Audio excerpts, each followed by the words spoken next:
Hey, it's John and Mike, Brew-Dudes.com, and it's flight night at the old set. I don't know if you were watching, but a few videos ago we did the Jar of Destiny picks, and Mike here, he chose American Light Lager, and he's decided to rope me into his research. He has poured in front of us, blind to me, but not so much to him, because that would just be messy.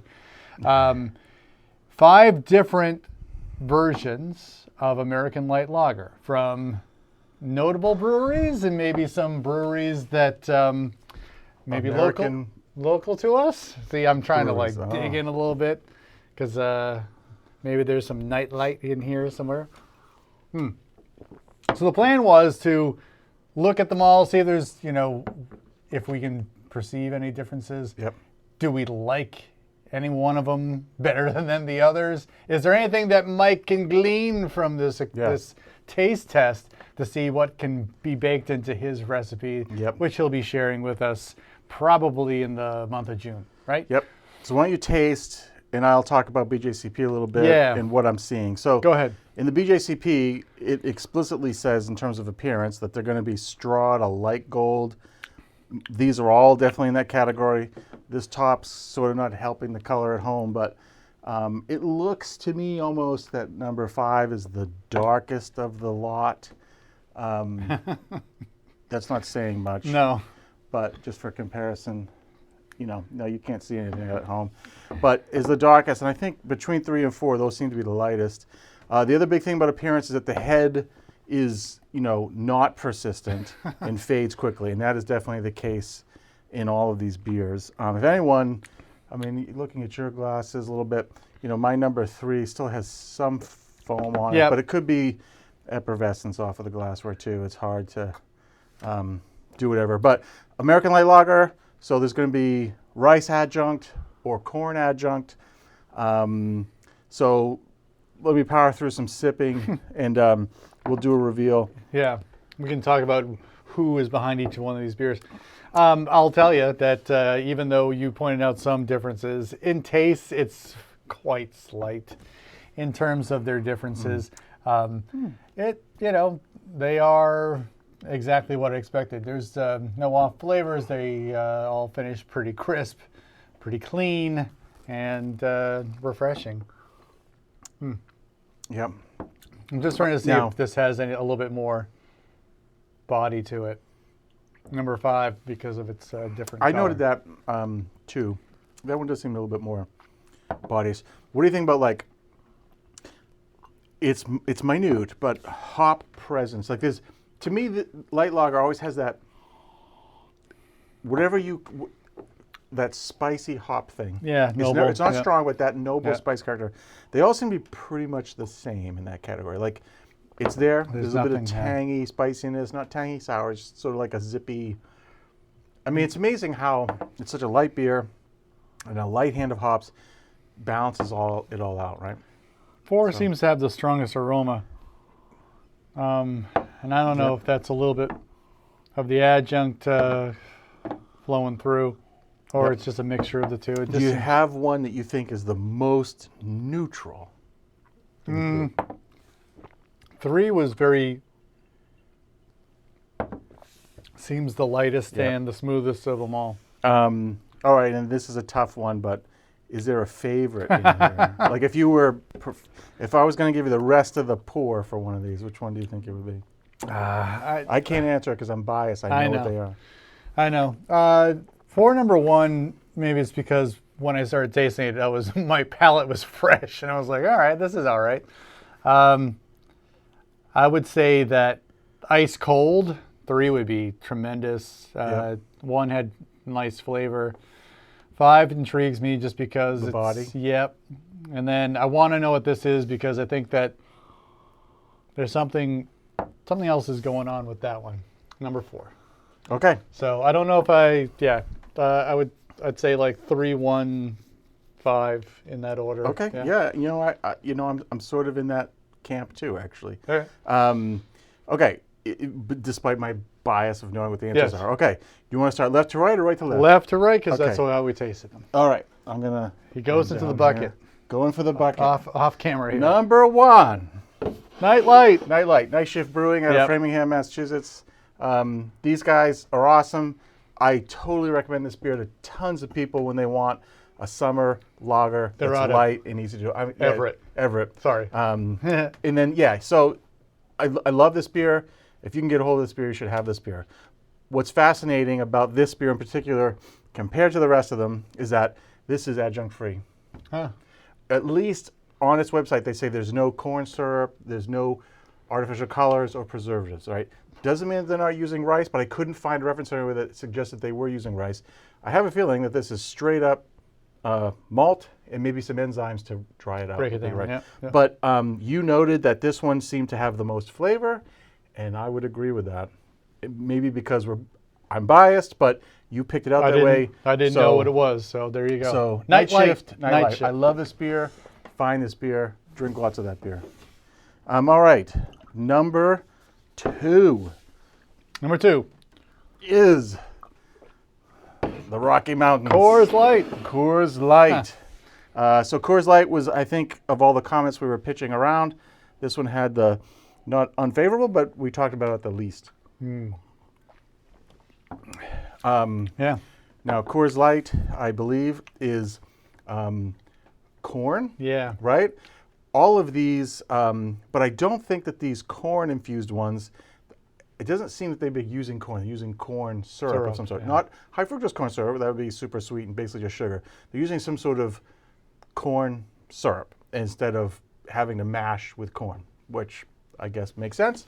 But that's Coors Light. I've drank a fair share of Coors Light in my day, but I never gravitate to it. I never buy it because it's just, to me, it's unremarkable. I agree. Yeah. Okay. Number 3. Number 3. Number 3 is the big daddy of them all. Yeah. Is Bud Light. And that's the one we thought which was is the the one lightest. that's it was the lightest, the most I guess the most or least refined. It's the most refined. Yeah. It is the cleanest. It's the crispest.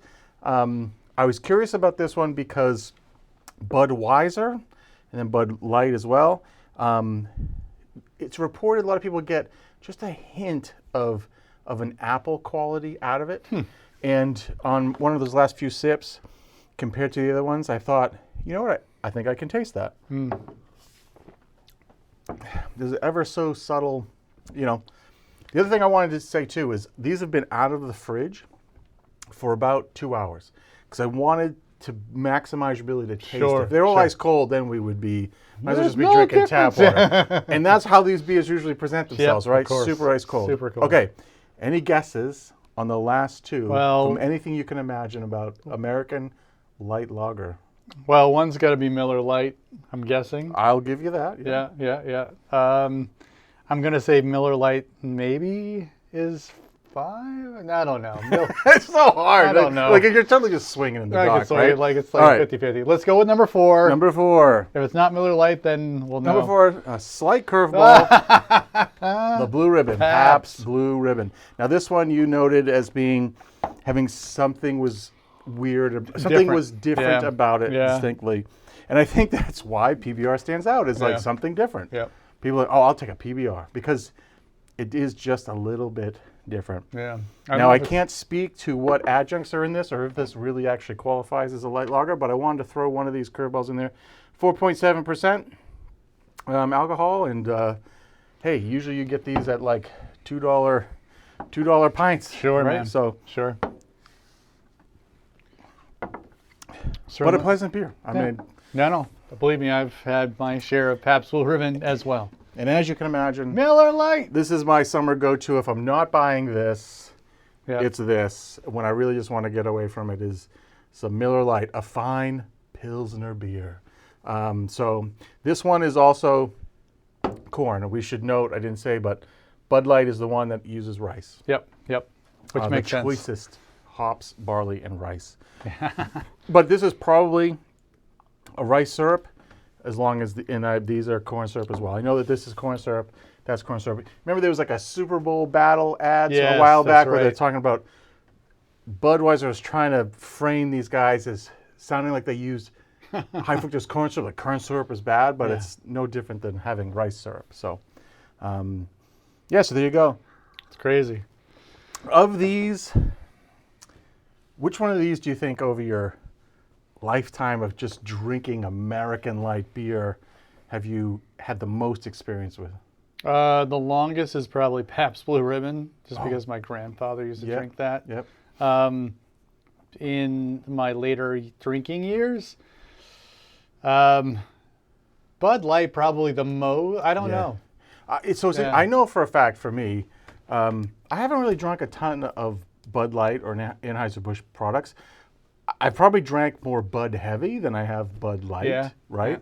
Yeah. I like Budweiser in the long necks. I find it to be a little spicier than this.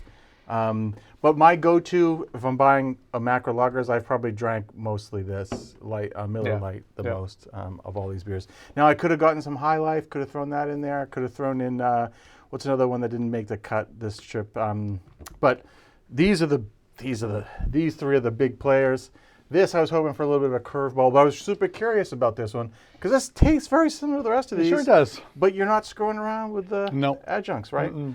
So there was a comment in the pick from someone to say, please use some enzymes to really dry those things out. So I had already thought about that. So I might bring that to the party. Okay.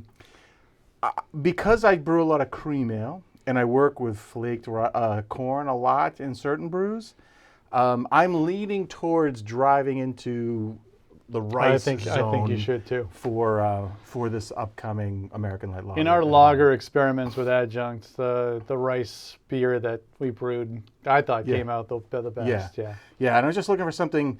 The goal is to be super neutral, and to be honest with you, rice has less taste than corn does, right? Yep. So, albeit when you wash it out. Now I'm probably pushing. Maybe going to go for like 40% adjunct and just really go for it, and maybe add a little, extra amylase or something like that to the party too, to really just see how low I can get it. I should let these decarbonate and take. Maybe I'll do that. I'll let these decarbonate overnight, and I'll take some final gravity readings on these things. Yeah. Just to get an idea of what the total attenuation is and whether or not really need to bring enzymes to the party. I would imagine these things are all definitely below 1010, but probably pushing 10.7, 10.5, I would think, right? Yeah. So pretty low. You'd think. But it'll be interesting what the final gravity is across the board, and maybe this, who knows, maybe Miller Lite with a little more body. Maybe that one actually is higher than the rest of them. So, but anyway, so that's that. Wow. So that's how we do really in-depth research for these Jar of Destiny That beers. is how we do it. Yeah. Next week, we'll have 5 California commons from different places. If you can get them, I will drink them. Totally joking. But this is good research. Thanks for roping me in. Hopefully we gleaned some information to inform your brew, which I'm looking forward to. I'm looking forward to too. And the comments so far have been like, I think everybody else is pretty excited about it too. So these are all 4.2. This is 4.5, and this is 4.3. So. They're all in the same. They're all in that category. Nice. Very good. Cool. All right. Well, hopefully you weren't too feeling like you were left out of this journey. It is interesting to taste anything critically and with an open mind. I'm glad that I didn't know what was what, so I could perceive it and just take it for what it was. So, hey, if you have other thoughts. If you have any more tips for light lagers, please leave them in the comments below. If you like this video, give us a thumbs up, subscribe to our channel because we do this kind of thing every single week. For John and Mike, brew-dudes.com. Brew on. Cheers.